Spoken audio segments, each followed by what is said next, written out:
there's like multiple people staying in this room. There's been a few suicides. The suicide wasn't in this room. It was in a bathroom. Is there a bathroom behind this wall? What's the next room next to me? Another room. Another room, then the bathroom.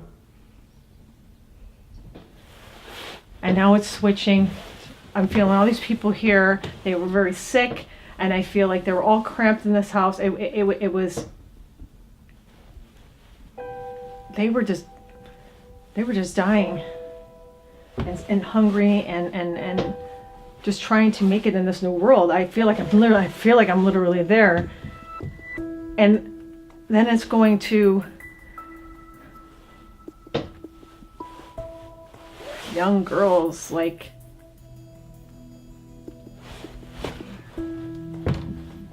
being sexually abused and used. Like I'm gentleman named Edward. He worked in here. He boarded people here. And he took advantage of people here. And he actually would make people, like those feelings that you have, he's doing it because he feels like he's still the boss here. This gentleman, this gentleman is a rugged, like he is like in my face right now, okay?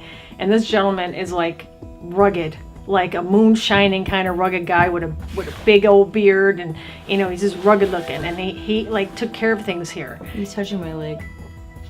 I'm getting goosebumps on my leg. Yeah, he's right here. Yeah, I can feel him.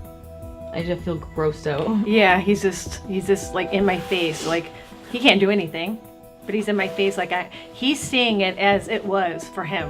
When we were at the hostel, I was a little uneasy. The air seemed a little thick there. I didn't really understand it.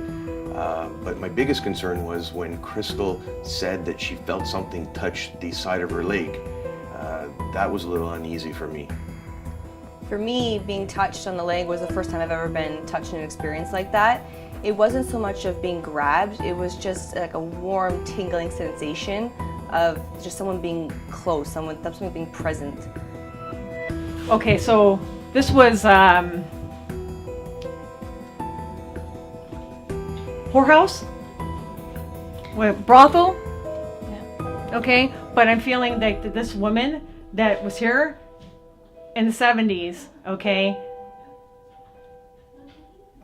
She knows, oh my God.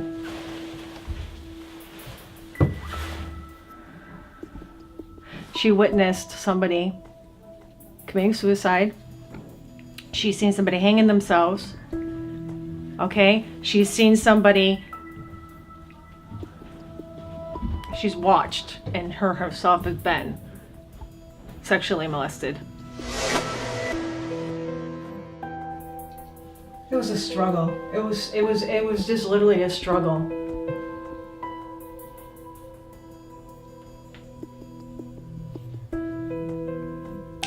I just felt a woman walk right down and out that front window.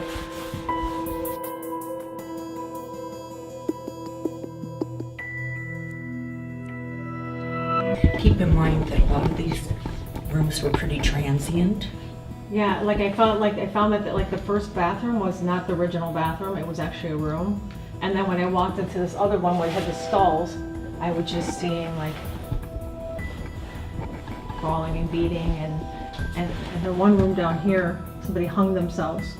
And There was a hanging here, I don't know what room it was. oh, okay, we need to find Somebody out. hanged themselves. Yes, and there was a suicide because all of a sudden I was putting my hand out on what door is it? I'm all discombobulated now. 288. And I felt like that I couldn't breathe. So I don't know if that's the room they hanging or if somebody killed himself within that room. We know that happened here. I think twice. So a person hung himself from this bridge. He was about, I'm going to say he was between 25 to 30. He was a drinker. Love of his life. Something happened between him and the love in his life, and he ended his life over it. Either she left him or there was another man or something. He just makes me feel like he's so heartbroken. And he just ended it, and he left it.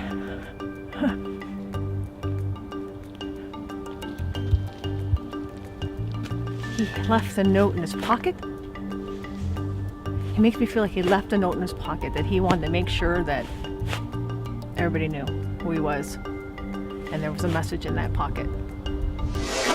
We were sneaking out of the house as young people, and we came down here in the middle of the night, and I was with my little sister, my best friend at the time, and her older brother. So we were coming at it from the other way, and just around the corner here, we saw a man hanging from the second beam.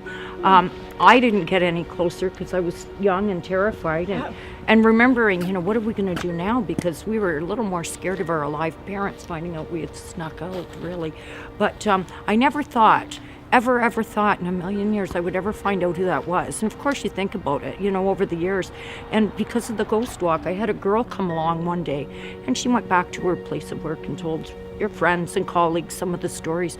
And the one girl said, oh my gosh, have her call me. That was my uncle Eric. And she didn't know him apparently, but her mother had told her the story, and that's exactly what you said. I guess he was involved with one of Gummy's girls here, and he wanted her to leave, and she didn't want to leave, and he had threatened that he was going to do himself in, and he made good on it, and he went around the corner and hung himself. Did you know that there was a letter or something that was in his No, pocket? I didn't know that. Nobody knew that. No. He left a letter, and he just just put it in the pocket, and he was a drinker. Oh, she the- said that there would have been drugs involved as well, but yeah, he would have definitely been a drinker, just even to be in this neighborhood back in that day. When we were walking around the haunted town, Linda had mentioned that there was somebody that she knew that hung themselves at the railroad crossing. I was a little kind of taken aback by that information. Then about 20 minutes later, as we were walking towards that area, Lisa had felt the presence of that person that had killed themselves, and she basically told Linda the same story that Linda had told me earlier. So that was a pretty intense moment for myself.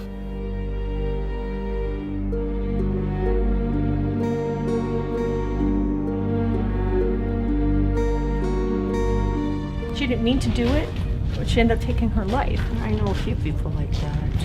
But she's with you, and she has dark hair, brown.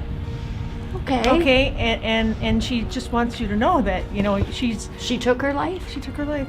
She said she didn't mean to take her life. Mm-hmm. My best friend. Oh my God, Dark hair. she's here with you, Mm-hmm. and she likes that you still do these walks. Yeah. Oh my God, maybe a hug. She would. She would. Well, my best friend at the time, at that point in my life, where her name was Lisa, and she died early, 37 years old.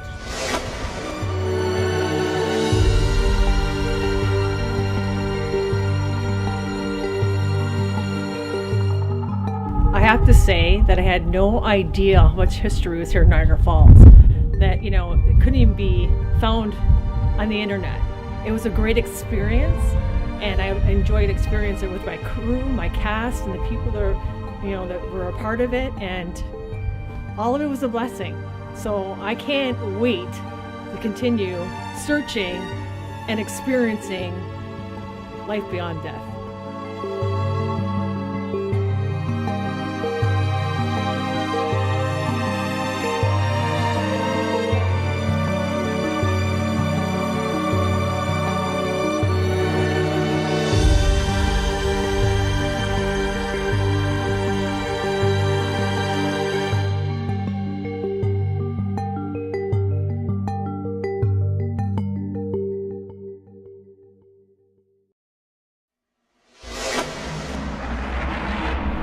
Will not give names.